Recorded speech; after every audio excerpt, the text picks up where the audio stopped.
ನಮಸ್ತೆ, ಎಲ್ಲರಿಗೂ ಆವಿಷ್ಕಾರಕ್ಕೆ ಸ್ವಾಗತ. ಇವತ್ತೊಂದು ಹಳೆಯ ಕಾಲದ ಸಾಂಪ್ರದಾಯಿಕವಾದ ಅಷ್ಟೇ ರುಚಿಯಾದ ಜೀರಿಗೆ ಮೆಣಸು ಚಿತ್ರಾನ್ನ ರೆಸಿಪಿನ ಶೇರ್ ಮಾಡ್ತಾ ಇದ್ದೀನಿ. ತುಂಬ ರುಚಿಯಾಗಿರುತ್ತೆ. ಈಗ ಮಳೆಗಾಲ ಇರೋದರಿಂದ ಈ ಥರ ರೆಸಿಪಿಗಳನ್ನು ಮಾಡಿಕೊಟ್ರೆ ಲಂಚ್ ಬಾಕ್ಸ್ಗೂ ತುಂಬ ಚೆನ್ನಾಗಿರುತ್ತೆ. ಶೀತ ಎಲ್ಲ ಇದ್ದಾಗ ತುಂಬ ಒಳ್ಳೆಯದಾಗುತ್ತೆ. ಇದು ಮಾಡೋದು ಅಷ್ಟೇ ಸುಲಭ. ಮೊದಲಿಗೆ ಜೀರಿಗೆ 1 ಟೀ ಸ್ಪೂನಷ್ಟು ಜೀರಿಗೆನ ಹುರ್ಕೊಳ್ತಾ ಇದ್ದೀನಿ. ಡ್ರೈ ರೋಸ್ಟ್ ಮಾಡಬೇಕು, ಎಣ್ಣೆ ಏನು ಹಾಕಿ ಹುರಿಯೋದು ಬೇಕಿಲ್ಲ.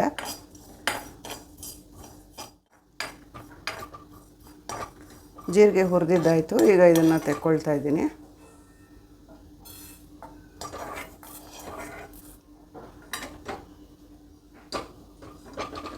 ಮೆಂತ್ಯ ಅರ್ಧ ಟೀ ಸ್ಪೂನಷ್ಟು ಮೆಂತ್ಯ ಹಾಕ್ತಾಯಿದ್ದೀನಿ.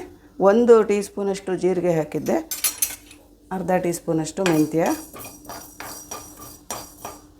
ಮತ್ತು ಅರ್ಧ ಟೀ ಸ್ಪೂನಷ್ಟು ಕಾಳು ಮೆಣಸು.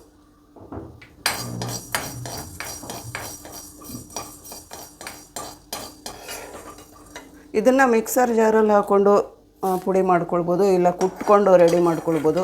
ತುಂಬ ನುಣ್ಣಗೆ ಏನು ಮಾಡಬೇಕಾಗಿಲ್ಲ, ತರಿಯಾಗಿದ್ದರೆ ಸಾಕು, ಪುಡಿ ಮಾಡ್ಕೊಳ್ಬೇಕು.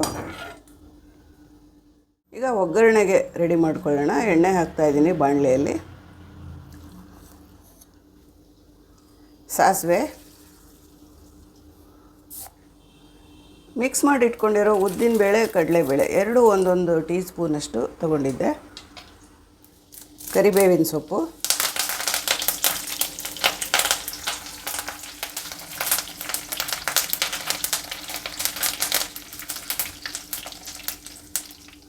ಉದ್ದಿನಬೇಳೆ ಕಡಲೆಬೇಳೆ 2 ಕಲರ್ ಚೇಂಜ್ ಆಗಬೇಕು. ಬ್ರೌನ್ ಕಲರ್ಗೆ ಬಂದ ಮೇಲೆ ಹಸಿಮೆಣಸಿನ್ಕಾಯಿ ಈರುಳ್ಳಿ ಎಲ್ಲ ಹಾಕ್ತಾಯಿದ್ದೀನಿ. ಈಗ ಸ್ವಲ್ಪ ಬ್ರೌನ್ ಕಲರಿಗೆ ತಿರುಗ್ಕೊಂಡಿದೆ ಉದ್ದಿನಬೇಳೆ ಕಡಲೆಬೇಳೆ ಎಲ್ಲ. ಈಗ ಹಸಿಮೆಣಸಿನ್ಕಾಯಿ ಉದ್ದಕ್ಕೆ ಹಚ್ಚಿಟ್ಕೊಂಡಿರೋದು ಒಂದು 8ರಿಂದ 10 ಹಸಿಮೆಣಸಿನ್ಕಾಯಿನ ಹಾಕಿದ್ದೀನಿ. ಈರುಳ್ಳಿ 2 ಮೀಡಿಯಮ್ ಸೈಜಿನ ಈರುಳ್ಳಿ ಹಾಕಿದ್ದೀನಿ.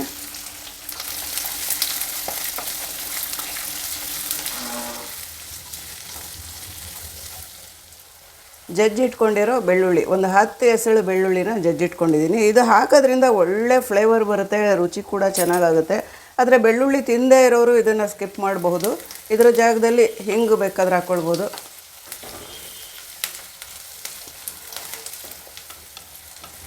ಮಳೆಗಾಲದಲ್ಲಿ ಸಾಧ್ಯವಾದಷ್ಟು ಜೀರಿಗೆ, ಬೆಳ್ಳುಳ್ಳಿ, ಈ ಥರ ಐಟಮ್ಸ್ನ, ಮೆಣಸು ಇದನ್ನೆಲ್ಲ ಜಾಸ್ತಿ ಬಳಸಬೇಕು. ಅರಿಶಿನೂ ಅಷ್ಟೇ ಹೆಚ್ಚಾಗಿ ಬಳಸಬೇಕು. ಎಲ್ಲ ಅಡುಗೆಗಳಲ್ಲೂ ಸಾಧ್ಯವಾದಷ್ಟು ಈ ಸಾಮಗ್ರಿಗಳನ್ನ ಬಳಸಿದ್ರೆ ಆರೋಗ್ಯ ಚೆನ್ನಾಗಿರುತ್ತೆ, ಬೇಗ ಕೋಲ್ಡ್ ಆಗಲ್ಲ.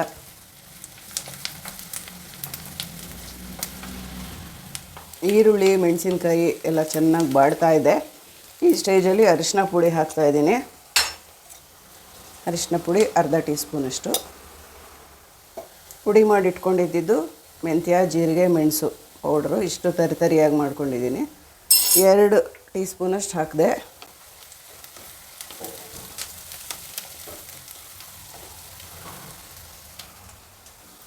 ಉಪ್ಪು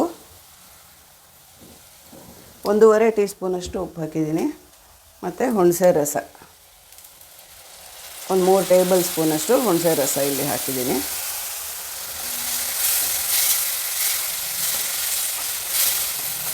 ಹುಣಸೆ ರಸ ಎಲ್ಲ ಹಿಂಗಿದ ಮೇಲೆ ಸ್ಟವ್ ಆಫ್ ಮಾಡಿಬಿಡೋಣ. ಗೊಜ್ಜು ರೆಡಿ ಆಗುತ್ತೆ. ಗೊಜ್ಜು ರೆಡಿ ಆಯಿತು ನೋಡಿ, ಎಣ್ಣೆ ಬಿಡ್ತಾ ಇದೆ. ಹುಣಸೆ ರಸನೆಲ್ಲ ಹೀರ್ಕೊಳ್ತು ಒಗ್ಗರಣೆ.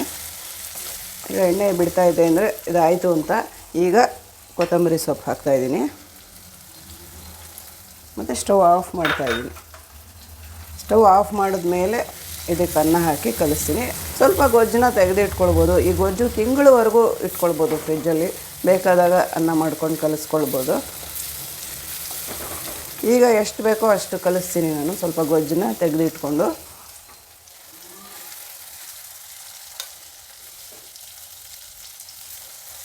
ಇಷ್ಟು ಗೊಜ್ಜನ್ನ ತೆಗೆದಿಟ್ಕೊಂಡಿದ್ದೀನಿ. ಉಳಿದಿದ್ದಕ್ಕೆ ಅನ್ನ ಹಾಕಿ ಕಲಿಸ್ತಾ ಇದ್ದೀನಿ. ಅನ್ನ ಮೊದಲೇ ಮಾಡಿ ತಣ್ಣಗಾಗೋದಕ್ಕೆ ಆರು ಹಾಕಿದ್ದೆ ಒಂದು ಪ್ಲೇಟಲ್ಲಿ. ಇದು ಕಾಯಿ ತುರಿ ಬೇಕಂದರೆ ಹಾಕ್ಕೊಳ್ಬೋದು, ಆಪ್ಷನಲ್ಲು. ಅನ್ನ ಕಲಸಿದ ಮೇಲೆ ಕಾಯಿ ತುರಿ ಹಾಕ್ಕೊಂಡು ತಿಂದರೆ ತುಂಬ ಚೆನ್ನಾಗಿರುತ್ತೆ. ಗೊಜ್ಜಲ್ಲಿ ಕಾಯಿ ತುರಿ ಸೇರಿಸೋದು ಬೇಡ. ಹುಣಸೆಹಣ್ಣು ಈಗಾಗಲೇ ಹಾಕಿರೋದ್ರಿಂದ ಇದಕ್ಕೆ ಮೇಲೆ ನಿಂಬೆ ರಸ ಹಾಕಬೇಕು ಅಂತೆಲ್ಲ ಏನಿಲ್ಲ.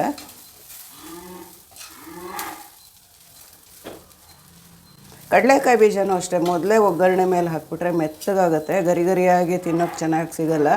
ಹಾಗಾಗಿ ಸಪ್ರೇಟಾಗಿ ಹುರಿದಿಟ್ಕೊಂಡು ಇಲ್ಲ ಎಣ್ಣೆಯಲ್ಲಿ ಕರೆದಿಟ್ಕೊಂಡು ಯಾವುದು ಇಷ್ಟ ಆಗುತ್ತೋ ನಿಮ್ಮ ಚಾಯ್ಸು ಆ ಥರ ಸಪ್ರೇಟಾಗಿ ಇಟ್ಕೊಂಡು ಅನ್ನ ಕಲಸಿದ ಮೇಲೆ ಹಾಕಿ ಸರ್ವ್ ಮಾಡಿದ್ರೆ ತುಂಬ ಕ್ರಿಸ್ಪಿಯಾಗಿ ತಿನ್ನೋದಕ್ಕೆ ಚೆನ್ನಾಗಿರುತ್ತೆ ಕಡಲೆಕಾಯಿ ಬೀಜ. ಅನ್ನ ಮಾಡ್ಕೊಳ್ಬೇಕಾದ್ರೆ ಒಂದು 2 ಸ್ಪೂನ್ ಎಣ್ಣೆ 1 ಸ್ಪೂನ್ ಉಪ್ಪು ಹಾಕಿ ಮಾಡಿಕೊಂಡ್ರೆ ಉದ್ರಾಗ ಅನ್ನ ಚೆನ್ನಾಗಾಗುತ್ತೆ. ಚಿತ್ರಾನ್ನಕ್ಕಾಗಲಿ ಪುಳಿಯೋಗರೆ ಯಾವುದಕ್ಕೆ ಆಗಲಿ ಈ ಥರ ಮೆಥಡಲ್ಲಿ ಅನ್ನ ಮಾಡಿಕೊಂಡ್ರೆ ತುಂಬ ಚೆನ್ನಾಗಿರುತ್ತೆ. ನಾನು ಹಾಗೆ ಮಾಡಿದ್ದೆ, ಒಂದು 2 ಸ್ಪೂನ್ ಎಣ್ಣೆ ಮತ್ತು 1 ಸ್ಪೂನಷ್ಟು ಉಪ್ಪು ಹಾಕಿ ಅನ್ನ ಮಾಡ್ಕೊಂಡಿದ್ದೆ. ಬಿಡಿಯಾಗಿ ಚೆನ್ನಾಗಾಗುತ್ತೆ ಅನ್ನ. ಈಗ ಚಿತ್ರಾನ್ನ ರೆಡಿ ಆಯಿತು. ಮೇಲೆ ಈಗ ಕಡಲೆಕಾಯಿ ಬೀಜ ಹಾಕೋಣ.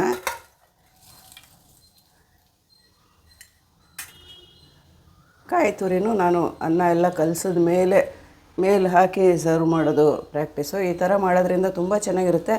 ಬಿಸಿಲಿ ಕಾಯಿ ತುರಿ ಹಾಕಿದ್ರೆ ಕೊಲೆಸ್ಟ್ರಾಲ್ ಜಾಸ್ತಿ ಆಗುತ್ತೆ ಅನ್ನೋ ನಂಬಿಕೆ ತುಂಬ ಜನಕ್ಕಿದೆ. ಈ ಥರ ಹಸಿ ಕಾಯಿ ತುರಿ ಹಾಕ್ಕೊಂಡು ತಿನ್ನೋದ್ರಿಂದ ಗುಡ್ ಕೊಲೆಸ್ಟ್ರಾಲ್ ಜಾಸ್ತಿ ಆಗುತ್ತೆ. ಹಾಗಾಗಿ ಒಳ್ಳೆಯದು ಇದು ಹೆಲ್ತಿಗೆ. ರುಚಿಯಾದ ಮಳೆಗಾಲಕ್ಕೆ ಹೇಳಿ ಮಾಡಿಸಿರೋವಂಥ ಈ ಜೀರಿಗೆ ಮೆಣಸಿನ ಚಿತ್ರಾನ್ನ ಹೇಗನ್ನಿಸ್ತು ಅಂತ ಕಮೆಂಟ್ ಮಾಡಿ ತಿಳಿಸಿ. ಒಂದು ಲೈಕ್ ಕೊಡಿ ನಮ್ಮ ರೆಸಿಪಿಗೆ. ಹಾಗೆ ಚಾನಲ್ನ ಸಬ್ಸ್ಕ್ರೈಬ್ ಮಾಡದೇ ಇರೋರು ದಯವಿಟ್ಟು ಸಬ್ಸ್ಕ್ರೈಬ್ ಮಾಡ್ಕೊಂಡು ನೋಡಿ. Thank you.